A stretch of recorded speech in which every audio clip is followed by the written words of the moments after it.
అందరికీ నమస్కారం. ఈరోజు చాలా మంచి రోజు, చాలా సుదినం. నేను వస్తుంటే కారు ఆపగానే కేకలు వినబడుతుంది. మీరు మన వాళ్ళందరూ అక్కడ ఉన్నారు. ఏమన్నా ఆశ్రమంలో ఎవరు కేకలు పెడుతున్నారు చూస్తే నాకు ఇప్పుడు పాత ఫేసు చూసినట్టుగా కనపడుతుంది. తనే వచ్చి చెప్తున్నాను కాశీ కుమార్ అన్న అంటే నేను అప్పుడు నా రికలెక్ట్ చేసుకున్నా. మంచి మృదు స్వభావి, మాట మాత్రం గట్టిగా ఉంటుంది. స్వభావం లోపల వెన్న పైన కఠినం. ఒక దాంట్లో చెప్తారు, నిండు మనము నవనీత సమానము పలుకు దారణ ఖండాల శస్త్రతుల్యమని. నిండు మనమేమో నవనీత సమానం, మెత్తగా వెన్నలాంటిది. మాట మాత్రం కత్తితో నరికినట్టే ఉంటుంది. అటువంటి కాశెట్టి కుమార్ అన్న మన దగ్గరికి రావడం, ఆయన చాలా పెద్ద బిల్డరు, హైదరాబాద్లో ఉంటారు, కరీంనగర్లో పుట్టి పెరిగినటువంటి వ్యక్తి, కరీంనగర్ స్టూడెంట్ రావడం మనకు చాలా సంతోషం. వారికి హృదయపూర్వకంగా స్వాగతం పలుకుతున్నాము. మంచి సామాజికవేత్త అంటే సమాజాన్ని అర్థం చేసుకున్నటువంటి మనిషి, సమాజాన్ని నిర్దేశించగలిగినటువంటి వ్యక్తి, సమాజంలోని సమస్యలను అవగాహన చేసుకున్నటువంటి వ్యక్తిని సామాజికవేత్త అంటారు. మరి అట్లాంటి ఆయన రావడం చాలా సంతోషం. ఇంకొక మంచి మాట కూడా చెప్పినారు. ఏంటంటే కుమారన్న చెప్పిన మంచి మాట ఏంటంటే 2 పాలిచ్చే ఆవులు మనం పంపుతాడు. ఆయనే చైర్మన్ కాబట్టి 2 పాలిచ్చే ఆవుల్ని మనకు పంపుతాడు.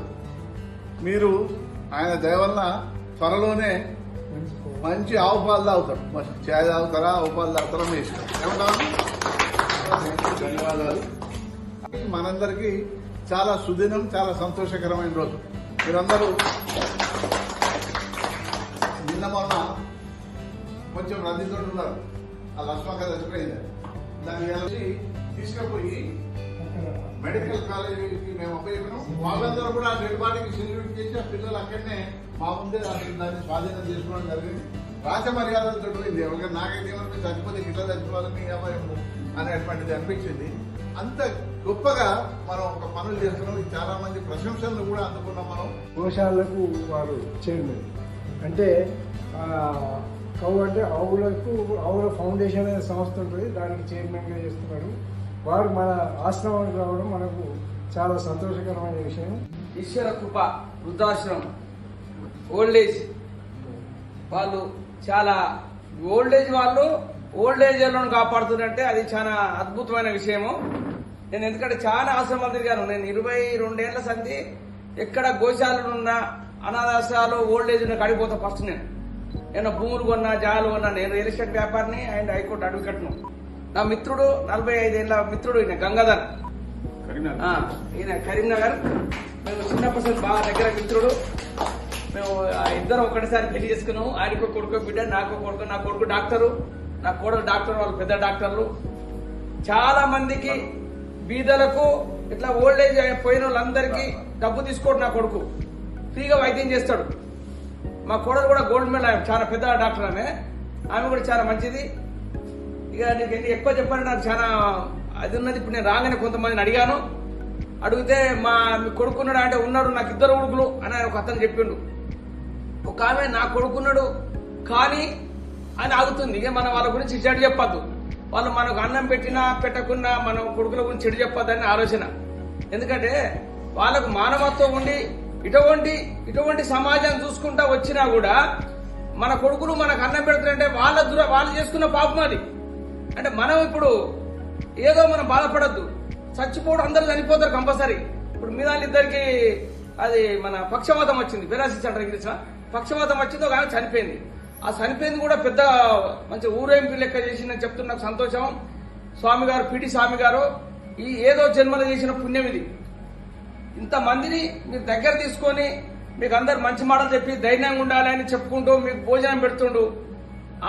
ఇది ఆయన సంతోషం. చాలా వరకు ఒకరు 4 కొడుకులు ఉంటారు. నేను మొన్న చూసిన ఇక్కడ దగ్గర మన కరీంనగర్ జిల్లానే 4 కొడుకులు. వాళ్ళందరూ ఉద్యోగాలు చెప్తారు, ఎవరు తీసుకోపోతలేరు. అంటే నీ తల్లి 4 కొడుకులకు అన్నం పెట్టి పెద్ద చేసి చదివిపించింది. ఈ రోజు 4 కొడుకులు కంటే ఒక తల్లిదండ్రులకు అన్నం పెట్టినాడు వాడు మనిషేనా? అంటే నేను చాలా మంది చెప్పుకుంటూ వస్తున్నాను. వీళ్ళందరూ మంచిగా బతకాలి. వీళ్ళందరూ వాళ్ళు 100 ఏళ్ళు బతకాల వీళ్ళు మీ అసలు ఎంతో మందికి సాయం చేస్తారు అని నేను కోరుకుంటాను. నేను అసలు నాకు వచ్చిందలా 75% బీదలకు అనాథాశ్రమాలకు గోశాలకు ఇస్తాను. అదే చాలా మంది అంటారు వీటికి పిచ్చా అని అంటారు. డబ్బు మనకి ఒక్కరికి ఏం చేస్తామా? మనం సంపాదించుకొని నాకు 4 బిల్డింగ్లు కట్టుకొని నాకు 100 ఎకరాల పొలం కొనుక్కుంటే నేను చచ్చిపోయేటప్పుడు నాకు ఒక 10 గదాలు సాగిపోతుంది అని నేను చెప్తా ఉంటే చాలా మంది తిడతా ఉంటారు నన్ను. ఇప్పుడు ఫంక్షన్ కట్టుకుంటూ నాకు అది నచ్చదు. వీళ్ళందరికీ నాకు చాలా సంతోషంగా ఉన్నది.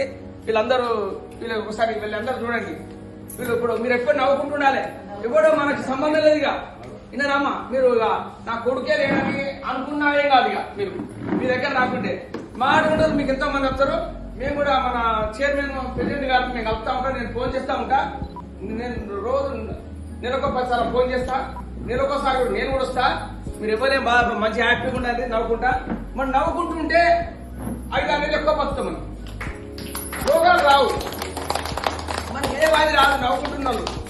గుర్తుపెట్టుకోని టెన్షన్ పడద్దు. నా కొడుకు ఇన్ని రోజులు సాధినా నాకు కట్టలేడు అని ఆలోచన మర్చిపోండి. ఇక మీరు మంచిగా ఉండాలి. మంచిగా ఉండాలి. మీరు పని చేసుకోండి. మీకు కూడా ఏదైనా పని కల్పిస్తా. నేను ఉట్టుకుంటే మీరు ఉట్టుకుంటే ఏమైతే సమ్మ మనం తొందరగా వ్యాధి చనిపోతాం.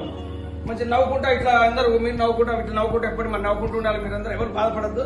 వేరే ఒక మత్తు మేము ఉన్నాం కదా మీకు. నేను నీ కొడుకునే అనుకో. మీకు అందరికి మంచిగా అందరూ మంచుకున్నారే ఎవరు సార్ టెన్షన్ పడకూరు. ఇక విన్నావా గిట్లే దేవుడు పంపిస్తాడు. మళ్ళా మనం ఒక మూర్ఖులకు అన్నాం ఇక వదిలిపెడుతున్నాం. వాళ్ళ వరకే వీళ్ళ కొడుకుల నంబర్ అన్ని రాసుకొని నాకు ఇవ్వండి. నేను వాళ్ళతో దీన్ని డినైడ్ చేస్తారా ఏం చేస్తారో నేను మాట్లాడతాను.